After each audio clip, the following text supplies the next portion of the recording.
Eu, antes de ler os e-mails, eu gostaria, o pastor Marcelo, que o senhor fizesse um comentário em relação ao que o Mateus, lá de Volta Redonda, um menino ainda, né, 11 anos de idade, já tendo uma opinião formada a respeito desses assuntos. Eu gostaria que o senhor fizesse um comentário. Também quero mandar a saudação para o Mateus aí na cidade do Aço, terra do Voltaço, também, do Volta Redonda aí, no futebol. E dizer o seguinte, que eu apreciei muito a participação que ele teve, especialmente quando disse dessa liberdade de adorar a Deus, de se manifestar diante de Deus de uma forma muito livre.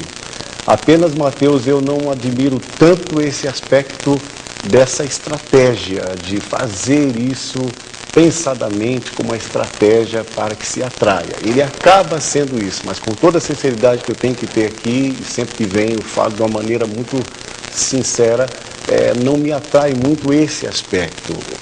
Há de ser sempre que o Evangelho vai ter como a sua força mesmo a mensagem do Evangelho, a mensagem bíblica, na manifestação do Espírito Santo que converte alguém. E após essa conversão, eu dizia aqui ao Veloso e ao Reverendo, tudo aquilo que Deus tem acontece na vida de alguém, de se prostrar, de se jogar. Eu devo dizer a todo o Brasil, a todos que nos ouvem agora, que eu já fiz isso inúmeras vezes e me considero plenamente cônscio das minhas faculdades mentais, mas no momento de prova, de luta, ou mesmo de alegria, no recesso de um quarto, como diz a Bíblia, ou mesmo num templo evangélico, jogar as mãos para cima, se manifestar em línguas estranhas, como é próprio do pentecostalismo, e você sabe disso, mas vem nesse pacote tudo aquilo que Deus tem para nós em termos de liberdade, com todo o respeito a quem não pensa assim e não professa exatamente essa fé.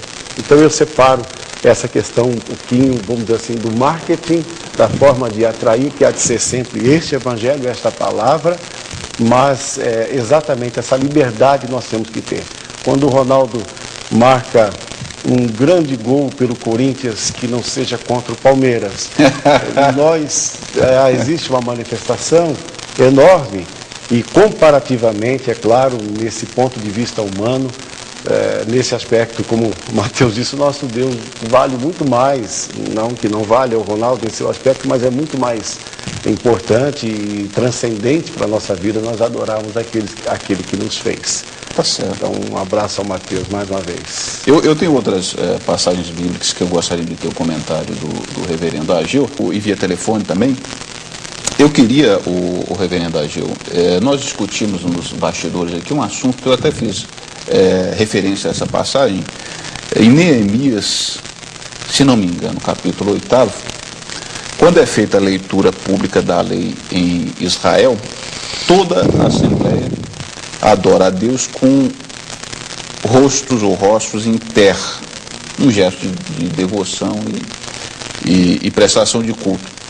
Aí há a passagem e defesa nesse sentido, que quando o povo de Israel sai do Egito e milagrosamente atravessa o Mar Vermelho, Miriam, irmã de Arão, tocou tamborim e dançou junto às mulheres israelitas, prestando adoração ao Senhor.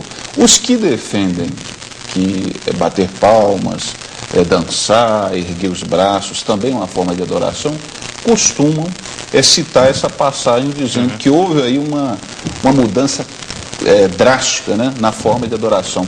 Como é que o senhor interpreta essa passagem?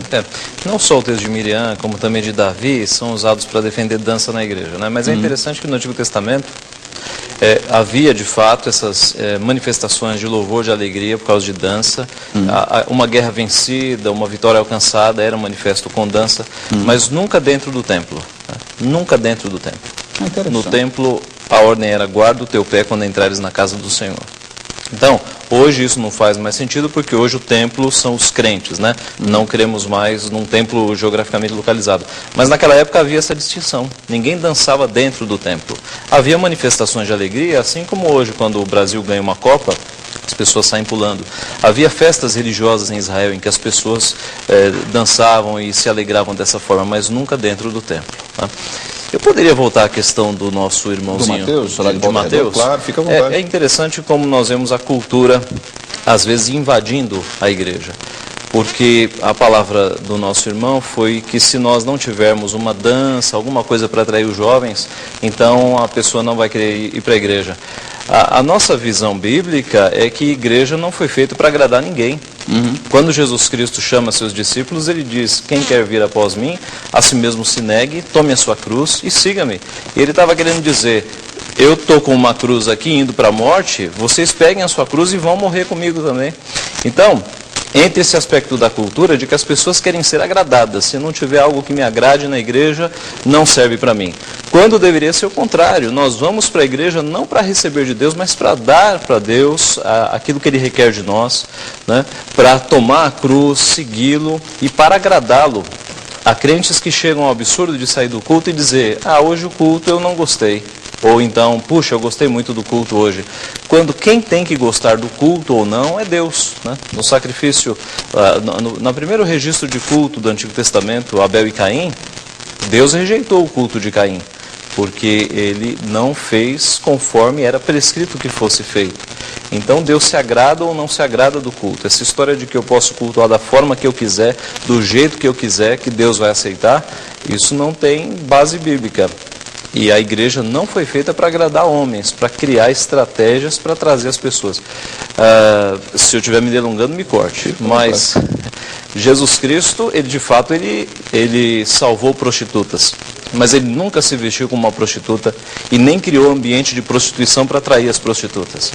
Jesus Cristo curou leprosos, mas ele nunca se vestiu de leproso e nem criou ambiente de leprosário para atrair leprosos. Então, nós temos que distinguir isso, porque senão não há diferença. Se eu não me apresento diferente às pessoas que eu estou buscando, qual é a diferença do Evangelho?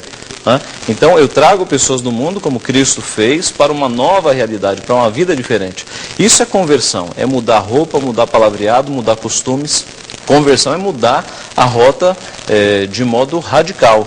E o que a gente vê em algumas igrejas é que a pessoa pode vir do jeito que quiser vir, continuar do jeito que estava e não há nenhuma mudança. Então, isso não é evangelho. Eu queria trazer a colocação do reverendo Ageu para fazer uma provocação ao pastor Marcelo. Não há uma conversão aí, a gente até outro dia, e vai ser tema, eu convido o amigo telespectador para prestar atenção no programa, parece que de sexta-feira, né, Ana? A gente discute o seguinte: o que vai mudar no Brasil por conta da perspectiva, né, das projeções que se tem de pelo menos 100 milhões de evangélicos no Brasil. O que vai mudar no esporte, na política? Isso que em 2020 seremos 100 milhões. Essa projeção. O que vai mudar no Brasil? E é interessante, eu ouvi uma colocação, e o amigo telespectador vai poder acompanhar na sexta-feira, uma colocação de um estudioso, um sociólogo, também evangélico, se não me engano, da presbiteriana, que ele dizia: olha, Veloso, não vai mudar nada. Você sabe por quê? Porque as conversões que se processam hoje são conversões superficiais. Elas não provocam mudanças radicais, tais como as que o reverendo colocou. O senhor concorda com isso, pastor?